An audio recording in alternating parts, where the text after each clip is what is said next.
alaikum and welcome everyone. Welcome back to another insightful discussion. I'm your host Urooj Aslam, and today we are talking about a topic that shapes the quality of the relationship we have. How to set boundaries in relationships and stay true to yourself. Boundaries are not walls, they are healthy limits that protect our emotional well being, our energy, and our identity. To explore this deeply, we have this with us ChatGPT, who will help us understand how to build respectful, balanced, and strong relationships. Let's begin.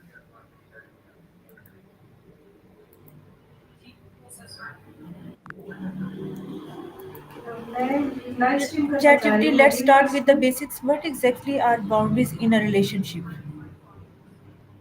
Absolutely. Boundaries in a relationship are essentially guidelines or limits that people set to protect their well-being and maintain healthy dynamics.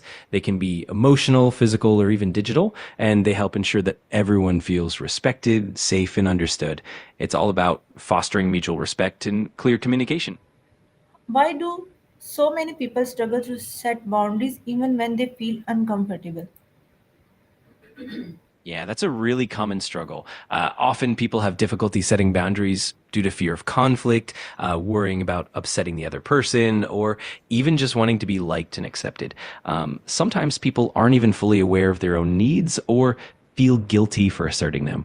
It definitely takes practice and a bit of courage to get comfortable with it.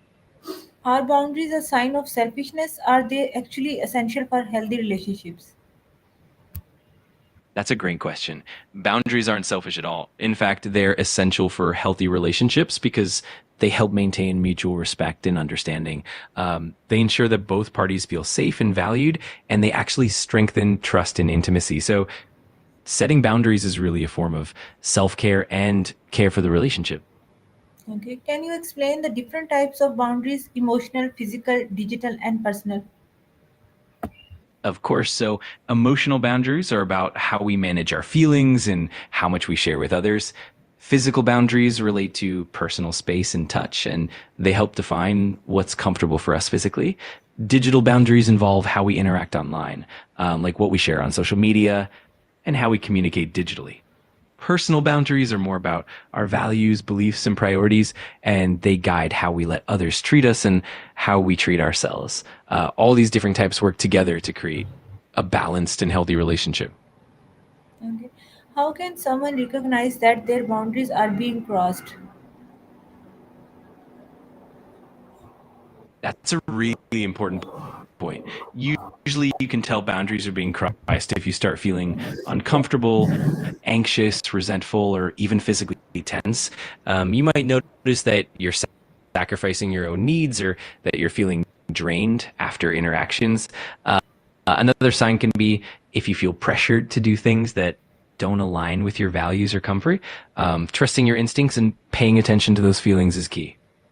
Okay. ChatGPT, why do people feel guilty when they finally try to say no?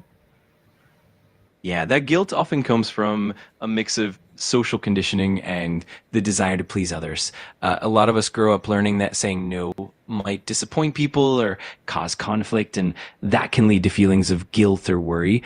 Over time, though, it's important to remember that setting boundaries is actually a healthy and necessary part of any relationship, and it gets easier with practice and self compassion. Okay. How can someone communicate their boundaries clearly without sounding rude or harsh? That's a great question.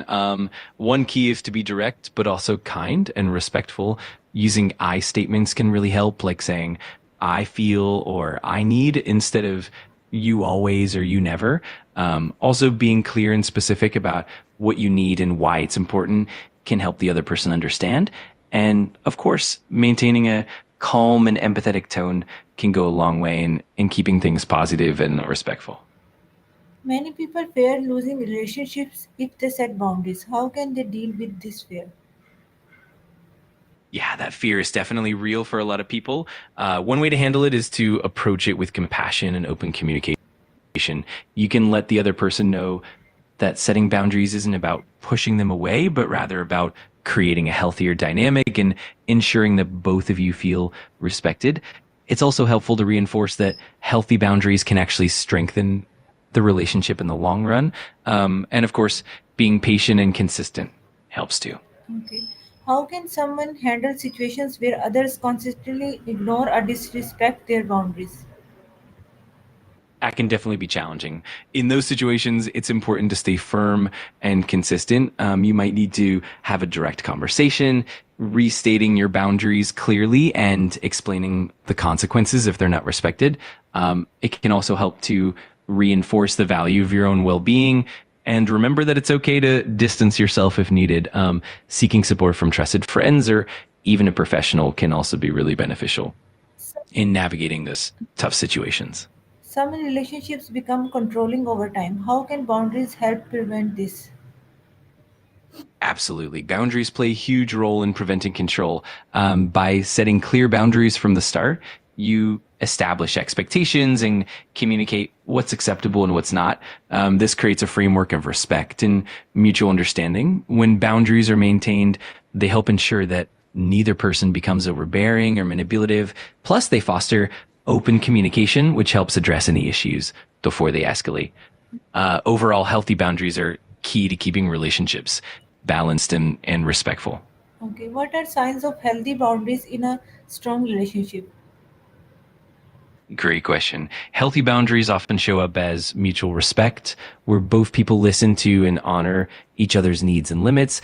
You'll notice open and honest communication, where both individuals feel comfortable expressing their thoughts and feelings without fear of judgment. Another sign is that both people can say no without guilt and still maintain a healthy connection.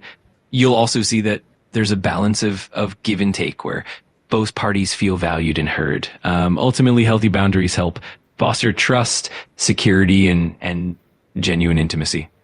What's the difference between our boundary and an ultimatum? That's a really insightful distinction. A boundary is more about setting a personal limit that communicates your needs and maintains respect, and it's often flexible and negotiable. An ultimatum, on the other hand, is more of a final demand or a threat that often comes with consequences if it's not met. Ultimatums can sometimes create pressure or conflict, whereas boundaries are more about mutual understanding and respect.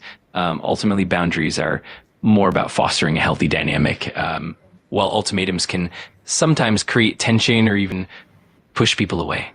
How can someone rebuild boundaries after they have been broken repeatedly? Rebuilding boundaries after they've been broken can definitely be challenging, but it's totally possible. It usually starts with having an open and honest conversation where you calmly explain how the boundaries are crossed and why they're important to you. It helps to be clear and specific about what you need moving forward. It's also important to set consistent consequences if those boundaries are crossed again. And of course, it can be helpful to seek support from trusted friends or even a therapist if needed. Over time, rebuilding trust and boundaries is definitely a process, and patience and consistency are key. Finally, ChatGPT, what advice would you give to anyone who wants to get set boundaries but doesn't know where to start?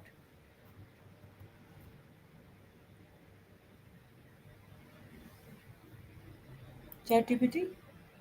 I'd say the best place to start is by getting clear on your own needs and values. Reflect on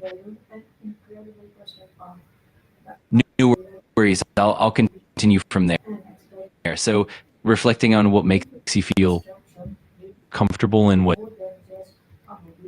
absolutely. And once you have that clarity, it helps to start small. You can begin by communicating your boundaries in simple, straightforward ways and practice being consistent. It's also important to be patient with yourself and to seek support when you need it. Over time, as you build confidence and reinforce those boundaries, it definitely gets easier and more natural.